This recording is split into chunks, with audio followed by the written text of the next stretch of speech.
देखिए, मौसम विज्ञान के जो लेटेस्ट और सबसे गंभीर मॉडल सामने आ रहे हैं, वो एक बहुत ही डरावनी तस्वीर पेश कर रहे हैं। वो बता रहे हैं कि 2026 की गर्मियां इंसानी इतिहास की सबसे खतरनाक गर्मियां हो सकती हैं। और यहाँ हम किसी आम गर्मी की बात नहीं कर रहे हैं, बल्कि एक बहुत बड़े मौसमी बदलाव की बात कर रहे हैं। यूरोप के सबसे बड़े वेदर फोरकास्टिंग सेंटर यानी ईसीएमडब्ल्यूएफ के मॉडल साफ इशारा कर रहे हैं कि एक ऐसा प्राकृतिक तूफान आकार ले रहा है जिसके परिणाम सच में विनाशकारी हो सकते हैं। तो इस विश्लेषण में हम सीधे डेटा और तथ्यों के जरिए समझेंगे कि आखिर एक खतरा है क्या और इसके पीछे का असली विज्ञान क्या कहता है। 2 करोड़। जरा एक पल के लिए इस आंकड़े के बारे में सोचिए। साल 1877 में जब ब्रिटिश इंडिया की मद्रास प्रेसिडेंसी में एक भयानक अकाल पड़ा था तो लाखों लोगों ने भूख से अपनी जान गंवा दी थी। और हैरानी की बात यह है कि ये तबाही सिर्फ भारत तक ही सीमित नहीं थी। उसी साल चीन, ब्राजील, इजिप्ट और अफ्रीका के कई हिस्सों में भी ऐसा ही अकाल पड़ा था।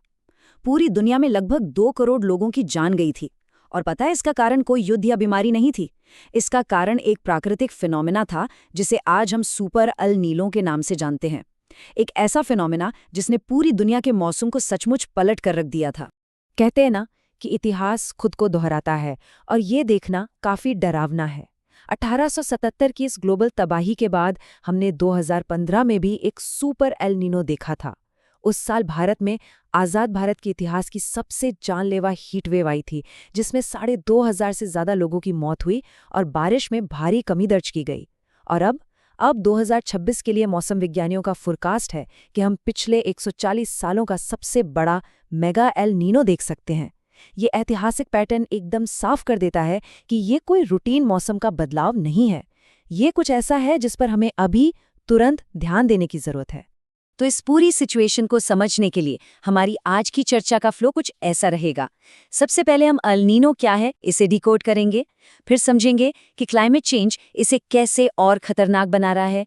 इसके बाद हमारे कंक्रीट के शहरों में बढ़ता हीट आइलैंड का खतरा, फिर समाज पर पड़ने वाले इसके 4 बड़े इम्पैक्ट्स, और आखिर में बात करेंगे उन डेटा बेस्ड प्रैक्टिकल सॉल्यूशंस की जो सच में हमें बचा सकते हैं। चलिए शुरुआत करते हैं अपने पहले हिस्से से। अल नीनो क्या है और प्रशांत महासागर का विज्ञान कैसे काम करता है। आइए समझते हैं कि ये ग्लोबल वेदर फिनोमेना आखिर शुरू कहाँ से होता है। बहुत ही आसान शब्दों में कहें तो एल नीनो पैसिफिक ओशन के ईस्टर्न और सेंट्रल हिस्से के पानी का असामान्य रूप से गर्म होना है।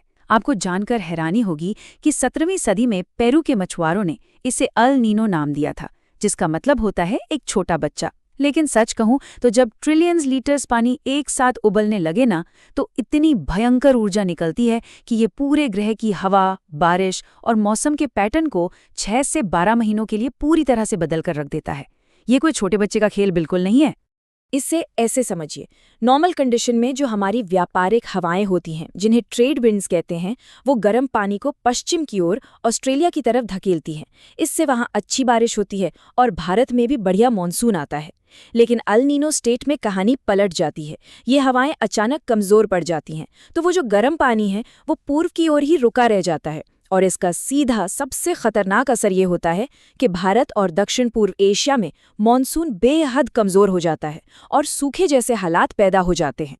अब आते हैं दूसरे पॉइंट पर, द क्लाइमेट चेंज मल्टीप्लायर। आखिर 2026 का ये साल इतना ज्यादा खतरनाक क्यों माना जा रहा है? ये समझना बहुत जरूरी है कि ये सिर्फ एक प्राकृतिक चक्र नहीं है। ये जो आंकड़ा है ना, 2.9 डिग्री सेल्सियस, ये सारी कहानी बयां कर देता है। देखिए, अल नीनो तो हजारों सालों से आता रहा है, राइट? लेकिन इस बार एक बहुत बड़ा कैच है। आज हमारी धरती का बेसलाइन तापमान प्री इंडस्ट्रियल दौर के मुकाबले पहले से ही 1.4 डिग्री सेल्सियस बढ़ा हुआ है। अब जब इस पहले से बढ़े हुए बेसलाइन में अल नीनो का 1.5 डिग्री का एक्स्ट्रा स्पाइक जुड़ता है, तो टोटल तापमान में 2.9 डिग्री सेल्सियस का भयानक उछाल आता है। इंसानी इतिहास में तापमान में इतनी बड़ी असामान्य वृद्धि पहले कभी कहीं भी दर्ज नहीं की गई है। इस सिचुएशन को समझने के लिए एक बहुत ही सटीक एनालॉजी है। इमेजिन कीजिए कि आप एक कमरे में बैठे हैं जहां का तापमान पहले से ही 40 डिग्री सेल्सियस है। पसीने छूट रहे हैं और तभी कोई कमरे में आकर एक बड़ा सा हीटर भी ऑन कर दे। बिल्कुल यही स्थिति आज के क्लाइमेट चेंज और सुपर एल नीनो के खतरनाक कॉम्बिनेशन की है। हमारी धरती पहले से ही तप रही है और ये सुपर एल नीनो उस पर एक विशाल हीटर का काम करने वाला है। बढ़ते हैं तीसरे हिस्से की तरफ, urban heat island. Global oceans की बात तो हो गई। अब जरा फोकस करते हैं हमारे कंक्रीट के शहरों की गलियों पर, जहां ये गर्मी सच में जानलेवा बन जाती है।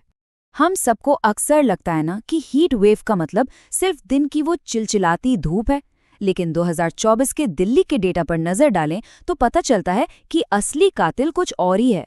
दिन के तापमान में 1.8 डिग्री की बढ़ोतरी हुई थी, लेकिन रात के तापमान में 4.4 डिग्री का भारी उछाल आया। इसे ही अर्बन हीट आइलैंड इफेक्ट कहते हैं। हमारी सड़कें, हमारी इमारतें दिन भर गर्मी सोखती हैं और रात को उसे धीरे धीरे रिलीज करती हैं। जब रात में तापमान कम ही नहीं होता तो हमारी बॉडी को रिकवर होने का टाइम नहीं मिलता और यहीं से हीट स्ट्रोक का खतरा कई गुना बढ़ जाता है। और ये गर्मी कितनी जानलेवा हो सकती है वो इन नंबर्स में साफ दिखता है। यहाँ आप अलग अलग सोर्सेज के डेटा में एक बहुत बड़ा अंतर देख सकते हैं। ऑफिशियल सरकारी एजेंसियों जैसे IMD और NCRB के 20 साल के आंकड़ों में ही आपस में 10 से 20 हजार मौतों का फर्क है। दूसरी तरफ इंडिपेंडेंट एनालिसिस बताते हैं कि भारत में हर साल लगभग 1.5 लाख लोग हीटवेव से अपनी जान गंवाते हैं। ये गैप क्यों है? इसका एक बड़ा कारण ये बताया जाता है कि हीटवेव को अभी भी आधिकारिक तौर पर एक नोटिफाइड डिजास्टर यानी अधिसूचित आपदा नहीं माना गया है, जिससे मौतों की सही गिनती और पीड़ितों को मुआवजा दोनों ही चीजें अटक जाती हैं। चलिए अब आते हैं चौथे भाग पर, प्रभाव की 4 परतें। अब हमें ये समझना होगा कि इस संकट का हमारी सोसाइटी और इकोनॉमी पर आखिर क्या और कितना असर पड़ने वाला है। देखिए, किसी के पास AC हो या ना हो, ये 4 चीजें हम सबको हिट करेंगी। पहला, मॉनसून डेफिसिट। अनुमान है कि सामान्य से केवल 92% बारिश ही होगी। दूसरा, एग्रीकल्चर में गिरावट। भारत की 51% खेती आज भी सीधे मॉनसून पर निर्भर है, तो सोचिए उस पर क्या बीतेगी। तीसरा, हीटवेव के दिनों में भारी बढ़ोतरी, जो 2024 के उन खौफनाक रिकॉर्ड्स को भी तोड़ सकती है। और चौथा, जो सीधे हमारे और आपके घर के बजट पर असर डालेगा, फूड इन्फ्लेशन। सुपर एल-नीनो के सालों में खाने पीने की चीजों की महंगाई 9% तक बढ़ जाती है। और जाहिर सी बात है, इसका सबसे बुरा असर उन दिहाड़ी मजदूरों और गरीबों पर पड़ता है जो उसी चिलचिलाती धूप में काम करने को मजबूर हैं। और अब हम आते हैं अपने 5वें और सबसे अहम हिस्से पर, रिफॉरेस्टेशन और प्रैक्टिकल सॉल्यूशंस। क्या सब कुछ हाथ से निकल चुका है? बिल्कुल नहीं। चलिए डेटा पर आधारित उन सॉल्यूशंस की बात करते हैं जो जमीन पर काम कर सकते हैं। पर समाधान से पहले हमें एक बहुत ही कड़वी सच्चाई का सामना करना पड़ेगा। स्टडीज बताती हैं कि 2015 से 2019 के बीच हर 1 स्क्वायर किलोमीटर नए पेड़ लगाने के बदले हमने 18 स्क्वायर किलोमीटर पुराने और बड़े पेड़ काट दिए। मतलब डेवलपमेंट के नाम पर जो पेड़ों की कटाई हो रही है, वही असल में हमारे शहरों को भट्टी बना रही है। देखिए, नए पौधे लगाना बहुत अच्छी बात है, लेकिन पुराने पेड़ों को काटना, ये तो सीधे सीधे संकट को दावत देने वाली बात है। और पुराने पेड़ों की अहमियत क्या है, वो ये नंबर चीख चीख कर बताता है। 12 डिग्री सेल्सियस।